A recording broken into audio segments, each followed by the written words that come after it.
Morning, everybody. Welcome to the Texas Real Estate Show, and here we are. And we are blessed today to be with Anthony from Southern Pools, and we're going to have some interesting conversation.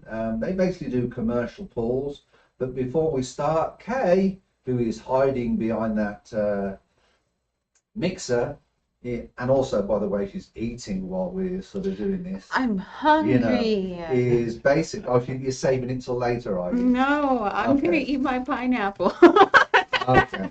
So basically, she's going to show us a little video that she found on YouTube first, which will be just a lead-in to Mr. Anthony. So Anthony, before we go on to the video, just tell us a little bit about yourself. Yeah, so I grew up in North Texas, the Dallas area. I was in I'm sorry. I was in the Air Force for about 10 years, and then What did you do in the Air Force? I was a pararescueman, a PJ, so I did combat search and rescue. So you were jumping out of planes? Oh yeah, jumping out of planes, falling out of Thank you for your helicopters. service. Oh, it's my pleasure. I absolutely love it. When did you get out?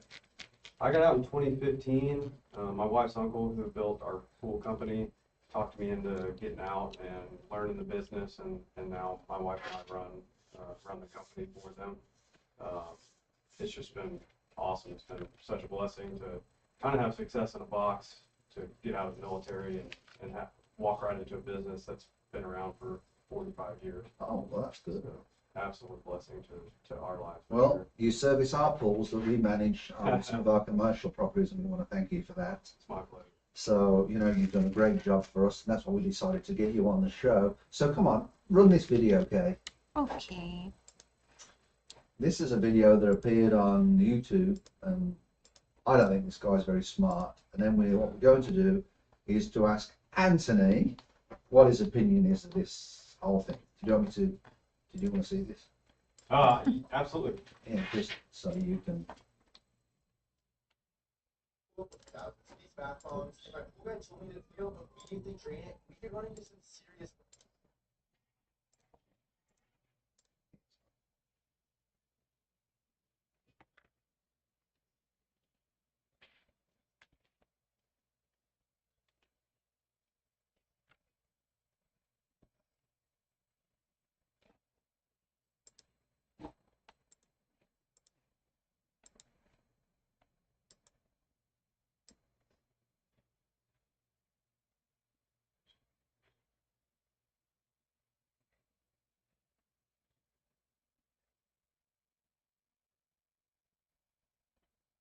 I don't quite know what he's celebrating about when it's costing you 30 grand, but there you go. That's just. So. He thought it was going to cost him 50, So 30 grand's not bad. So, first of all, from your experience, Anthony, I'm going to sort of ask you some general questions. When you do such a stupid thing like this, all right, which to me it is, you have a pool which you've got to manage. I can tell you that through experience because I've managed some commercial pools. Now you don't do private pools, admittedly, or you don't like doing private pools. Correct. We do just a couple of them. We really try to stay away from them. It just doesn't really fit our business model. Okay, so your business model is more suited to commercial. Absolutely. With doing that type of thing, what would it affect? Really, I don't know what exactly is in a bath bomb. There's obviously a lot of color involved, which could stain the plaster, which would be a big problem aesthetically. It is going to just wreak havoc on the chemistry as a whole. I could see, like in the video, if they have a heater in the pool, especially if that heater is running, those chemicals going through and destroying the copper core in the heater. So that would be thousands of dollars to replace that, just the core of the heater. Now the heater's to heat the pool. Right. Okay. Right. Yeah. It has a copper element that the water runs through, and if it's a gas heater, use the gas to heat those elements. So as that water is heated, those chemicals are just going to destroy the copper potentially. The pump, I would think would probably be okay as long as it was running normally and not cavitating from something being clogged. The filter, on the other hand, depending on if it's a DE filter, if it's a cartridge filter, probably you can break that thing down, clean it out, and then it would be fine. If it's a sand filter, you're probably going to have to take all the sand out of the filter, replace that with new sand. That could be another $1,000–1,500, and then draining the pool, cleaning all the plaster, filling it back up with water, adjusting the chemistry, and depending on what gets absorbed into the plaster, you may have issues that are just unrepairable. You know, something that's going to take removing all of the plaster and putting new plaster in the pool. So we'll leave the boring stuff. Now let's get on to the interesting stuff. I mean, I think it's a stupid thing to do because pools are so expensive in Texas. I think it changed his, like, the color of his pool, because I think his pool looks horrible. Yeah, I think it was originally just like a regular blue bottom pool, and then with all of the bath bombs in there, it looks like it stained it to be black. So. Well, that's what he said. That's what he said. It's probably, I mean, if you've got a pool and you paid that much for a pool, pools are expensive. In Texas, I mean, do people heat their pools? You know, as a percentage, what would you say? Here in Houston, it's relatively uncommon. I would guess, you know, for commercial pools. Well, commercial pools, we close our pools in the winter. Right. We close them around November time. Maybe and we may 1 or 2% of commercial pools that we maintain have a heater. I would say it's probably like 15–20% of residential pools have a heater involved in the pool. And now, as I said, we're going to get into the juicy stuff now. You know what I'm going to ask you. What's the worst thing you've ever found in a pool? You know, you kind of have to put that in a couple different categories. Well, before we go any further, let me just say, anybody, in property management, there's 3 things that we say are the worst thing to manage with property management. The 3 P's are pets, pools, poop. All right. So this week, what we're going to do is to cover pools, and that's where you come in. So what are the worst things that you've ever found in a pool? All right.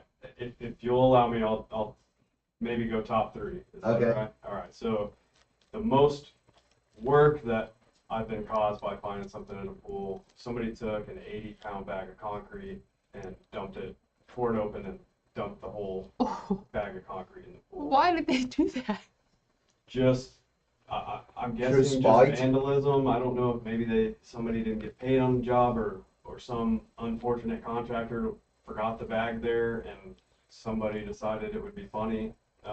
Is that one of our properties? No, thank God it wasn't. Good. Okay. But we ended up having to drain the whole pool and jackhammer all of the concrete out off the plaster. And then, you know, we did the best we could. It actually ended up, we had to acid wash it, and it looked okay, but it ended up having to be replastered just a couple of years after. It was pretty much destroyed. I mean, that cost them, you know, having to go ahead with the replaster, it cost them $20,000 probably.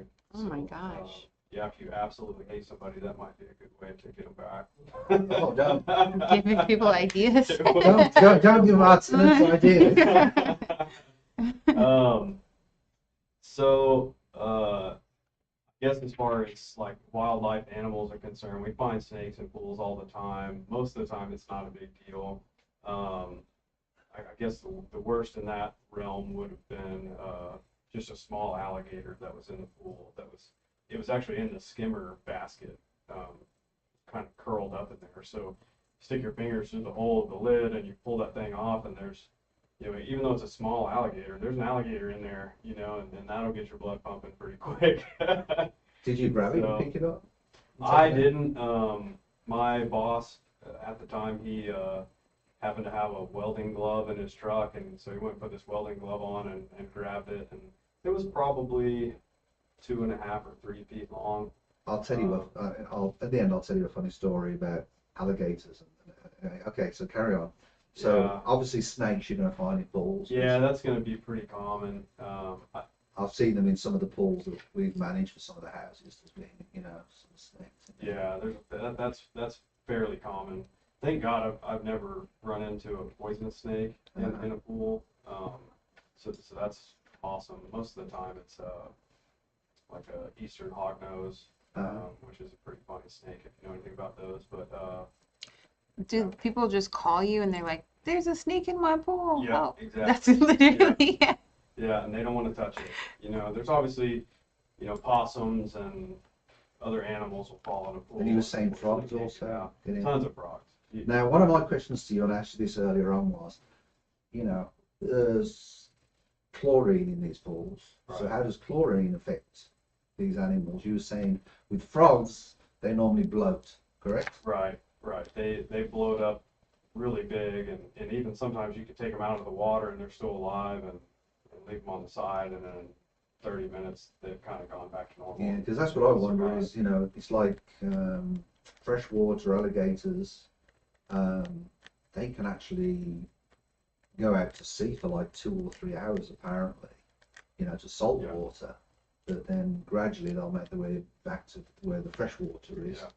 And that's one of the problems when people swim in the sea and stuff. But personally, I will never swim in the sea. I might swim in pools, but I'll never ever swim in the sea. Why? For reasons that I just spoke about. I don't like the idea of getting eaten by alligators. There was a person, when I lived in Australia, I did see somebody that was attacked by a shark. Oh my gosh. A guy that does a big podcast, he calls it monster soup. It is. And unfortunately, what's happening is we're sort of, you want to sort of take it out of, in our world today, we're pushing a lot of our natural wildlife out. Yep. And so the humans and the wildlife are mixing together a little bit more, and it's not causing a good situation. There are situations where it's going to happen. And I was saying to Kay earlier on, in Sugarland, which is a really popular area, and also in the woodlands, you've got these fancy, and they're basically water retention ponds when they've got fancy fountains in, but the amount of them that have alligators in, I mean, try walking your dog around the side at night, you've got to be careful, And it's a little bit with water moccasins as well, you've got to be careful with water moccasins. Yeah, absolutely. They're all over. People don't realise it. I mean, they're more frightened of us than we are of them. But at the same time, it could. I don't know if water moccasins fit in that category. I've been fishing and have them climb up into the boat with you. Really? Oh, yeah. Oh my that gosh. freaked me out. You gotta be paying attention in some places. I left Australia because I was so scared of the snakes, the spiders. It's the worst country in the world that's got the most poisonous snakes and the most poisonous spiders. Yeah, where do you fish so we can all avoid that area? Well, that was up in North Texas on the Okay. Lake Tacoma where that happens. Perfect. Without not going over there. All the moccasins. Yeah, Bad news. Bad. very bad. But Yeah, the last story is probably R-rated, but Yeah, let's hear it. I know what's coming. We've spoke about this. But Yeah. just let the viewers know what it was. yeah. So everybody's gonna think about me a little differently after this, probably. No, we don't. No, we don't. So I was working on a swimming pool. One of the board members came up and said, "Hey, I've got this spot at my house, and it's not working. It's not circulating. The heater's not working." So he said, "Can you come take a look at it?" I was pretty new to the company, and where I probably should have said, "Not today." I said, "Absolutely, we'll get you taken care of." And I go to the spa, and it's really secluded on his back patio, pretty small spa, some mood lighting and candles and a TV, and it's not circulating at all.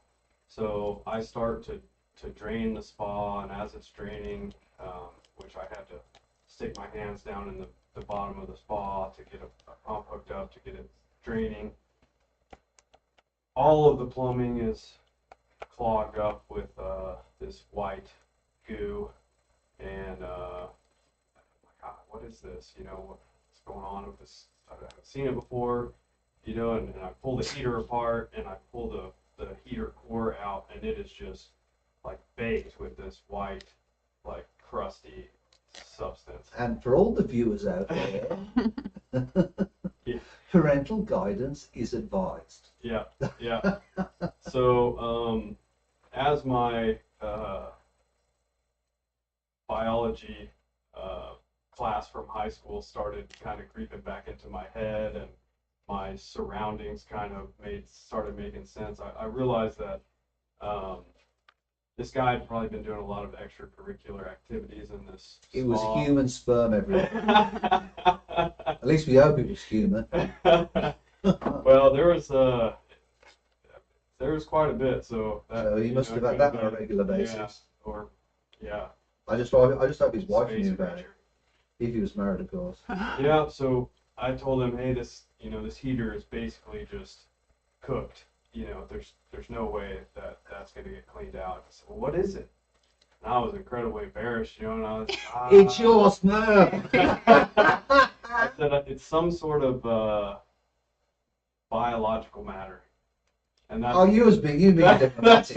the best I could do. I didn't know the guy, and What did his face look like when you told him that? Was Was he like, embarrassed? he was like, oh yeah, I forgot to tell you about that. I forgot to tell you about the orgies I've been in for the last 3 years. Exactly. yeah, at first he was kind of like, what could that be? And then you could tell it kind of clicked, and But with him, with the guy, Yeah. right? And I told him, hey, we can get this done, but this is what it's going to cost, and he never called back. So I don't know if he just so you was put embarrassed and found somebody else. your hand in a bucket of sperm for nothing. Oh yeah, absolutely, up to my armpits. Yeah, so that was that haunts my dreams. Oh for my sure. God! For that to be, oh my gosh, yeah. It's sort You of- should have charged him a sperm fee. I don't know. I don't know what the going rate is for that. I don't know. You should have called your boss up and said, "Can you tell me what the going rate is for a sperm fee Yeah. or for a sperm call out?" I probably could have found some nice lady on the side of the road and asked what they normally charge. That is funny. His nose on Bissonnet. They've cleared that area now. I know, it's They've all. cleared it. They've done a good job of clearing it. Now the police all. are there. They just moved over to West Airport. Unfortunately, that's the way I sometimes have to go home. But So- anyway, What has someone. Okay, so you remember the movie Caddyshack? Absolutely. Is that. How often does that happen? In You know- what happened in Caddyshack? They were swimming in the pool, right? And then one of the kids thought it was a candy bar, I right? thought it was poop. Oh, okay, so they Yeah. thought it was poop, but it was a candy bar that Yeah. was floating in the pool, but they thought it was poop. Yeah. They So, put like, out when the somebody whole poops in pool. a pool, they call it Caddyshack, getting Caddyshack. Oh, Yeah, Yeah. yeah. Bill Murray drains the pool. He gets down to the bottom like in some sort of biohazard suit, and he picks it up and he, takes the helmet off and he. I don't remember the exact quote, but he's like, "It's okay. It's just a baby Ruth," and he takes a bite of it. And it was poop. No, it was actually a it? bigger, but they I've got- thought it I was. know I've got a question for you. All right. On Grown Ups, there was a scene in Grown Ups when they was peeing in the pool and it turned purple. Remember that? Yes. All right. Is that an actual thing? I don't believe so. So when I was growing up, everybody called it PPC. Right? So and they said, oh, if you pee in the pool, it'll turn colors. I have never seen anything like that. I've never been able to find anything like that. If I had to bet, I would say that that's not a real thing. Oh my gosh, I thought that was a real thing I this did entire too. time. It's I probably thought that kept was the millions real of thing. people from being Yeah. in pool, so I probably just That's ruined my probably- job. I thought that was the real thing. Now everybody's I gonna was talking to Jeff, our property manager, and says, "Is it a real thing?" And he said, "Sure, it is." So, Yeah, I would love. I mean, if you find it, let me know. 'Cause, But I'll- you I'll know, put it in all our pools. people probably don't want that because they're probably peeing in the pools too. So they Right. probably don't want to purchase it either Well, they're way. just lazy. They don't want to get out of the pool and sort of. I just want to ask you some sort of general questions. We was always told And I'll be honest, this is more so, it seems like it's more so in Europe than perhaps what it is over here, but I've never really swum in a pool over here. But you're always supposed to shower before you get in the pool and get out of the pool, correct? For what reason? It's really primarily to help to keep from transferring contaminants into the pool. Around here, what we see a lot is black algae. People got, the beach is not too far away, so people go to the beach or go to the lake, and they get. Now, as daft as it sounds, every time I've gone in the sea, which I haven't done for a long time, I've showered. Right, but people When I don't go wash into their the toys. sea, and especially when I go out of, Right. the sea, I've definitely showered because I haven't felt good about it. It's people don't wash their bathing suits or they don't wash their pool toys. Now, pool tools. People don't wash their bathing suits.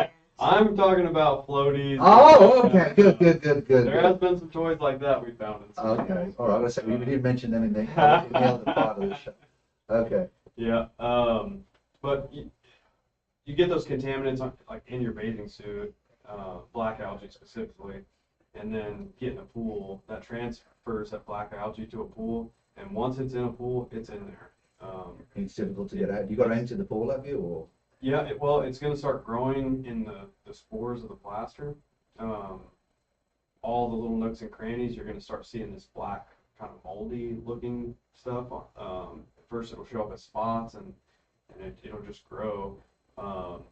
We get in with a pressure washer, pressure wash it all, vacuum it out, and then have to do a really heavy. And it's not cheap to drain a pool and then No. clean it and do it. And the bad thing about it is it will come back. 100% it will come back. It may be a week, it might be Can you do 2 an acid years. wash on it or something? You can do that too, but It'll the still only come back. way really to get rid of it is to either chip that plaster out or bond coat and plaster over, and then you can, you won't have an black algae Okay. problem again. Explain to us about the pH in a pool. Okay.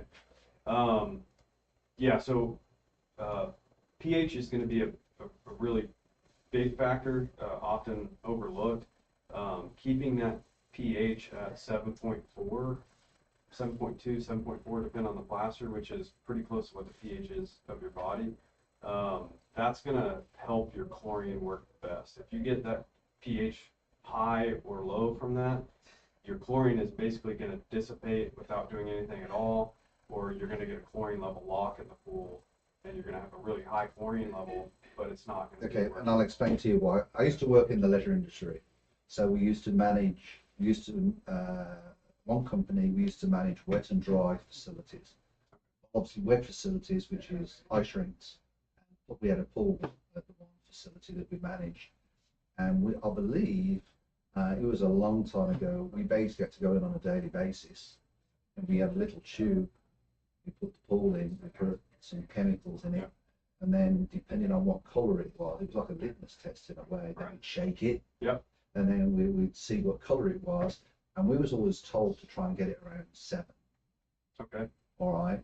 So if it's below 7, what does that mean? That means it's If too many more people have been acidic. peeing in the pool. It could be. It definitely could be. A lot of times it's caused by other chemicals that are getting in the pool. Such as?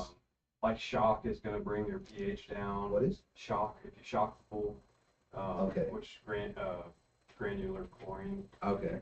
calcium hypochlorite, putting that in there is going to mess with your pH. So if you're adding a lot of shock, you're going to probably have a lower pH. If you are having algae problems, you put an algicide in there, that's going to a lot of times lower your pH as well. So you'd have to use a product like soda ash to bring that pH back up. So the chemicals that you use. So basically, because we never used to clean up pools, we used to have companies to do them, but basically, the ideal is 7.2, you said. 7.2 or 7.4. Kind of Okay, and depending so on if the it goes plastic above type. that, what's the issue with that? So when you get a higher pH, there's a few things. A lot more organisms are going to be able to survive in that water then, And then again, you're outside that optimal pH range for your chlorine. So your chlorine is basically just going to evaporate away and never actually attach to an And organism. when you say organisms, what sort of organisms are we talking about? Any sort of Bacteria? yeah, bacteria, algae, anything like that. What the chlorine does is attach to it and then it oxidizes it. Then that goes to the surface and blows away as like a chlorine gas. That's why, like in a indoor pool, you smell that really heavy chlorine smell. That's chloramine gas that from the chlorine eating organisms, and then kind of Because there's no really for the gas to go apart from that smell of chlorine. They're supposed to be, they're supposed to have a ventilation rate for the buildings, but sometimes you can't. Let me tell you, just whenever I've gone That's into a pool, I don't gross. like smelling that chlorine because at least I know it's being clean. Actually, I don't like smelling. Wait, what do you mean actually? if you're smelling that smell really strongly, Uh-huh. that means there's not enough chlorine in the pool. No! Yeah. I thought it was like bleach, when you smell bleach, The somebody the amount of gyms that I've been to, and I mean, because I've got artificial knees, you got titanium knees? yeah, I've got titanium knees. How do you like them? Yeah, what? I didn't have much of a You choice. start breakdancing? 2015. I mean, it limits your mobility completely. Mate, you automatically put on so much weight. It limits your fitness. They say will cycle, but the best way to be perfectly honest, the best way to exercise when you've got artificial knees is swimming, cycling. But Yeah. swimming better low because impact. it's very low. But there's better ways now. Apparently, what they do is they take different parts of the body where they take it from, I don't know, and they inject it in as cartilage. So, Huh. it's totally non-invasive surgery, they call it. I thought you were talking about exercise. My YouTube algorithm thinks that I'm an old woman because I keep getting recommended exercises for old people. So they just put your arms out and do this and lift your legs. I'm not saying a thing. Did you get the ad for the chair that goes up the side of the stairs yet? No, but that's probably next. Probably doing all right then. I have a question before we end. What is the average cost of a standard size pool for you to drain it and refill it? And then how often are you supposed to do that? Because I know it is expensive, but let's say the average cost and then let's say you're talking about like a backyard pool. yeah. Okay. I An know. average backyard pool is I'm gonna say 25,000 gallons. Let's say it's 3 foot deep on the shallow end, 5 or 6 foot deep on the deep end. Probably like $750 to drain all of the water out. We would probably want to acid wash the plaster while we're in there, because that's going to make it look a lot better. Mhm. And then fill it back up. Yeah, so our costs, do that and then balance the chemistry, about $750, and then you're going to have a couple $100 in water. And your water bill. Okay. How long does it take That's to nice. drain a pool? Not very long. And that water drains into just the sewer system? So, according to the city code here, the water has to be treated to remove all the chlorine from it before you can put that water down the drain. So you're supposed to pull a permit and have all that stuff tested, make sure there's, very low to no chlorine in the water, before you put it, because a lot of that storm water goes right into the bayou. They don't want to mess up the ecosystem in the bayou. Right.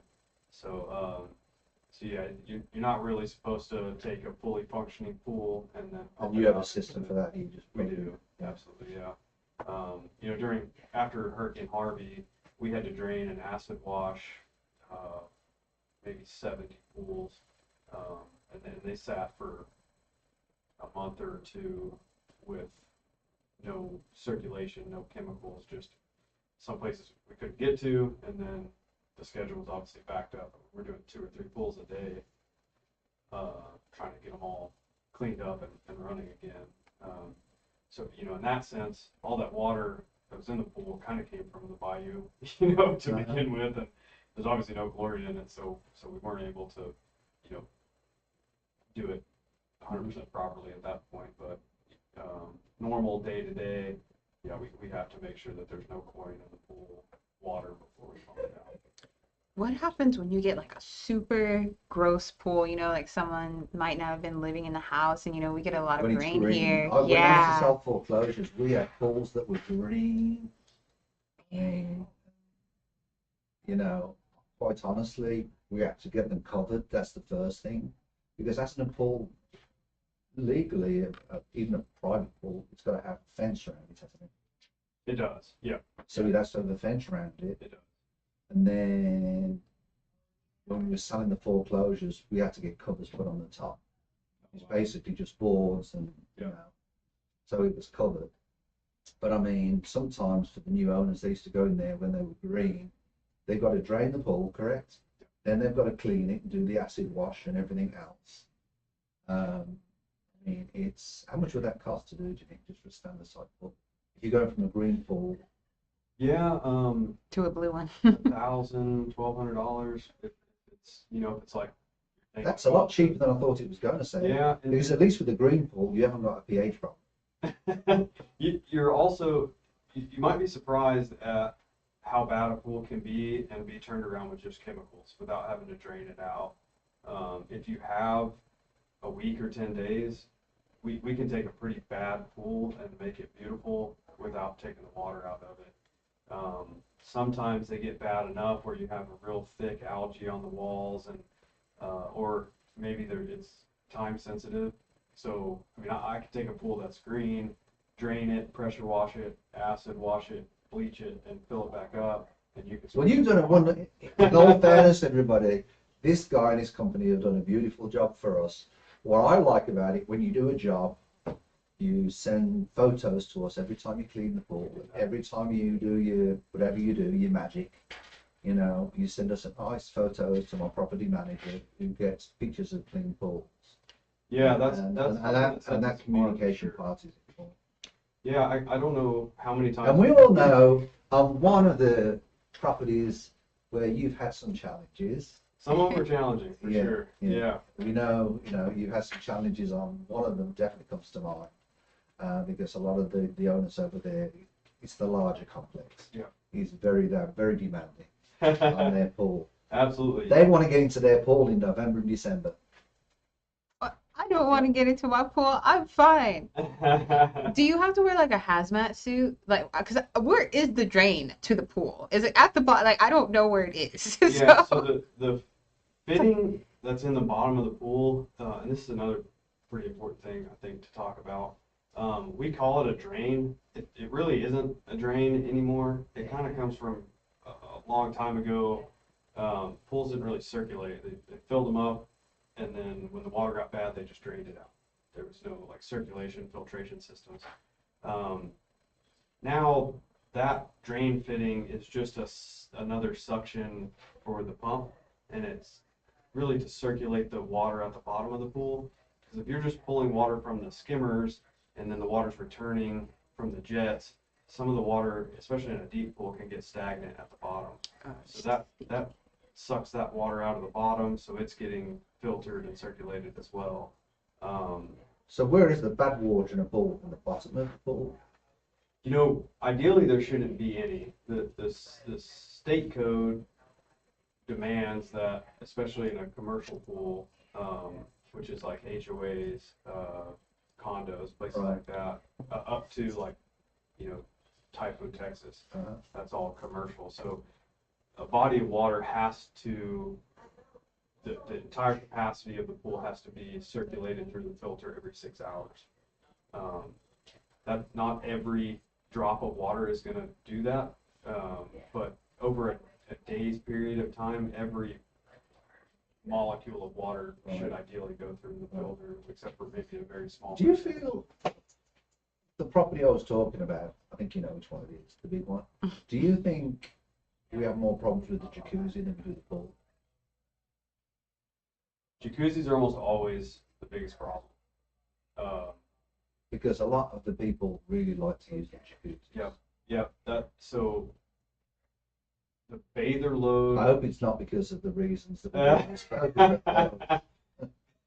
The bather load ratio to the quantity of water, it makes managing that water that much more difficult.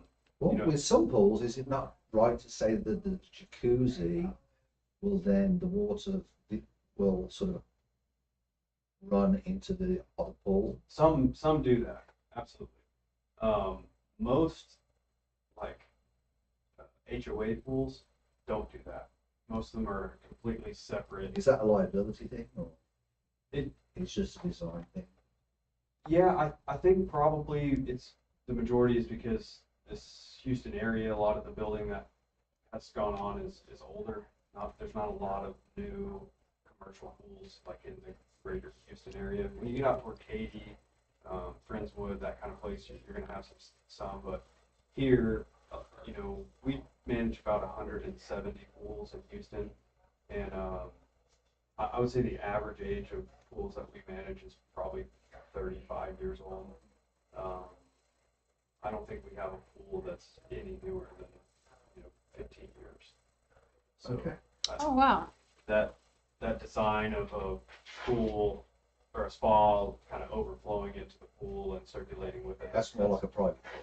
Yeah, and it's a little bit more of a more recent design style. I understand that. Yeah. But if I had my own private pools, my wife does not want a pool under any circumstances. You have too many dogs. Because she also thought that the kids were just going to walk around and fall in them, or Dad was going to push them into them on purpose. So You wouldn't do that, would you? Well, it depends. it depends which The problems kid. I had with my kids when they were teenagers, it could have been highly possible. Yeah. You were You know, plotting, that's why. I'd like to say one more thing about the drains. In light of that child that was stuck on the drain or sucked into the drain. When did this happen? It's probably a month ago at a hotel that has a lazy river. Oh. Oh my God. And I believe the child was 8 years old. They were in the lazy river with their family, and I may not get the story 100% correct, but they were in the lazy river with their family, and then the kid was just gone. They assumed that somebody snatched him. About 8 hours later, they found the child had been sucked into the drain, and what I heard was they were 8 feet down the pipe. In the drain? Right. That means that drain cover was not secured properly, obviously. There's no way that a child can get in there. You're not allowed to have, the drains are certified by the Virginia Graham-Baker Act, which is a federal law that mandates these covers. So you cannot underestimate it. Let me rephrase that. You can't. The drain cover is probably the most important piece of safety equipment In a pool. Absolutely. You get somebody down there near the cover, like somebody with long hair, their hair can get pulled in there, tangled up where they can't get out. Kids can get their fingers caught in it. People, like Virginia Graham-Baker her body was sucked to the drain cover. All that stuff is very dangerous. So I just say that to say if you have a pool and your drain covers are old or not in good repair, get with somebody that knows what they're doing to have those things replaced. Yeah, and if you have one single drain in your pool, you need to have some sort of safe vacuum release system installed so that if something gets caught on that drain, it cavitates the pump and will release that whatever that item is that's caught on the drain. I They're did very not. dangerous. I hadn't heard of that. It happens it happens a lot more than it should, especially these days, especially since the Virginia Grant-Baker Act was in 2008, I believe. Was that the name of the victim? Virginia? It was a young girl that was actually eviscerated from getting stuck on the drain. Yeah. Wow. You know, Was that in Texas? I don't know that.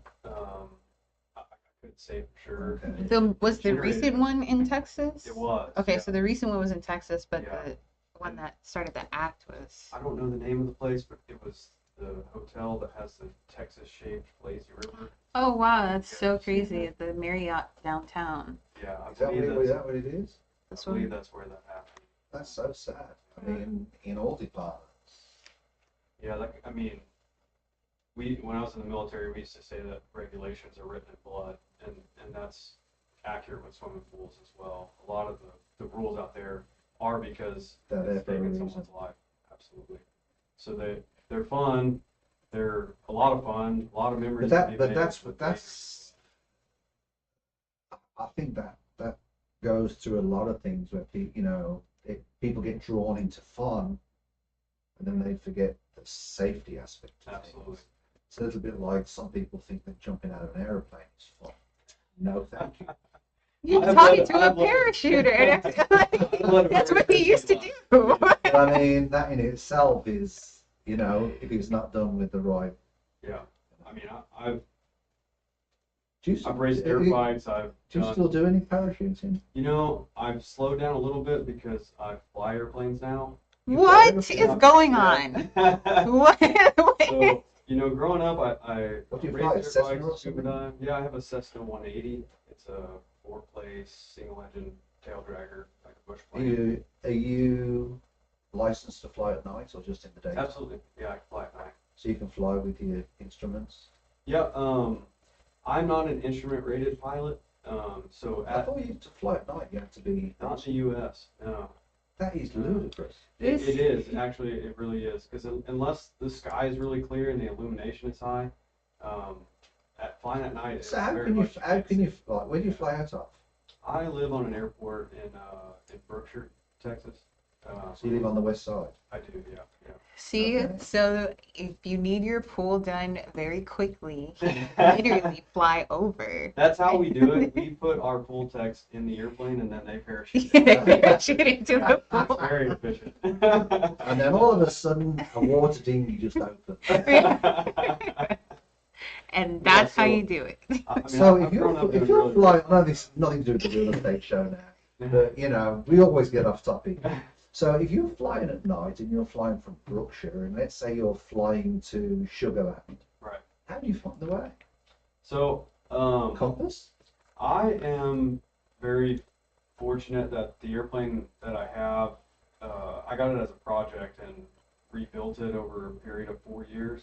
So it has all electronic, called glass instruments in it. So I have a 10.5-inch screen that has everything I need on it. Like a GPS? Navigation, exactly. So, it's as simple as plugging in the airport that I want to go to and following the magenta line to that airport. Yeah, it's very, very easy. And then how about going into the airport and everything else? How do you communicate with the airport? Because you've got to enter the flight path, you've got to make sure that you... Yeah, so same thing. And the reason why I asked that is my house is under one of the main, I believe, waypoints, all right, for Hobby Airport, Okay, because we're on the southwest side of town. okay. And it's not an inconvenience, like, it really isn't, but it's actually great at night, because I walk at night time. I was saying to Kay, I was walking around last night like a fresh piece of meat getting eaten by mosquitoes, because I do a little bit of exercise at night, just walking as much as I can. And you get these airplanes, and just as something to do, me and my wife, we just count the airplanes that fly over at night, but sometimes you get these little ones, and I think to myself, how the heck did they get in? Because you can see the way these airplanes are flying in, that they're like flying out, and then they're flying in and getting, so they can land the plane, but they're like getting in order. You can actually see it. You can see it happening. Yeah. Some are coming in high, some are coming in even higher, but they might be going a little bit faster. That's exactly what it is. All right. They're stacked based on the speed. You can see it happening where we are, because at times we've even seen them turn. Yes. Yeah, so they're following waypoints into a lot of, especially those commercial airplanes are flying an instrument flight plan, even if even if they can see just fine, and they're going to follow these waypoints in to the airport, and the air traffic controller is telling them, you know, which point to go and which sequence to get in, and then they're sequencing these airplanes to land, kind of based on speed. They're not really supposed to give priority to a commercial airliner over like me and my small airplane. Sometimes they might do that. They're not really, to my knowledge, supposed to, but you can see it makes sense. You know, for me to go fly around for 20 more minutes cost me $10. You know, for an airliner to do that, that could be thousands of dollars. You know, so yeah, but that's exactly right. They're stacking those airplanes based on the speed capability. The slower airplanes are going to be down further, and the faster airplanes up high. Right, and that's how it always appears. Because I know when I flew in Southwest some time ago, coming into Hobby, I actually flew over where Energy Stadium is, where the Texans play, and you know, I flew over there. And where our house is and the direction everybody flies, you can see that's where they're actually flying. Right. They're flying towards Energy Stadium. They're taking a right to Energy Stadium to get onto the approach for Hobby Airport. Yeah, sometimes the controllers. But also it depends on weather, doesn't it? It does, absolutely. Because sometimes when we have different changes in weather, they come in on a different route. They come in further down. Yeah. Yeah, and that can change based on how busy they are. If they need to route airplanes a little bit further to get everybody lined up, that they'll do that as well. But I mean, there's probably 100 waypoints around Houston at each one of the airports. It's interesting. That's an interesting. It really is, you know. And we find it interesting, not because we're walking. You know, yeah. I live in an area where if you walk down my street, you'd think it was in the middle of the country, but it's just a little private estate. Yeah, if you're interested in flying, you should definitely check it out, because it's not that difficult. I can't fly. I'm epileptic. Oh, really? Yeah, so under no circumstances would I be allowed to fly. I'm the last person you want to get behind a Yeah. control. I would have loved to have done it. I'm not saying I haven't looked into it, but I was told that I could. Yeah. There's some things that obviously would preclude you from. Yeah. from So flying. it is what it is. That's life. That's okay. Yeah. Anyway, let's wrap up that. I want to thank Anthony for coming in from Southern Pools. How do we get hold of you, Anthony? Tell us how we should get hold of Southern Pools. If somebody's got a pool out there and they want some advice, or how should they get hold of you? Yeah, there's a couple ways. Southernpools.net is probably the best. And my email is arobinson@southernpools.net. That'll work as well. On our website, we do have a contact form, so if you have a question or have a pool that you want us to take a look at, you can fill that out. It sends me an email directly, and we'll get in touch with them. Awesome. Please like, subscribe, turn on notifications. We'd love to hear from you. Any comments in the chat, please let us know. We'll even forward them on to Anthony. As I said, we want to thank you all for tuning in. Kate is going to clip some of the parts to this podcast, so you can go and see some of our shorts as well for individual questions. So we look forward to hearing from you. Same time, same place next week, and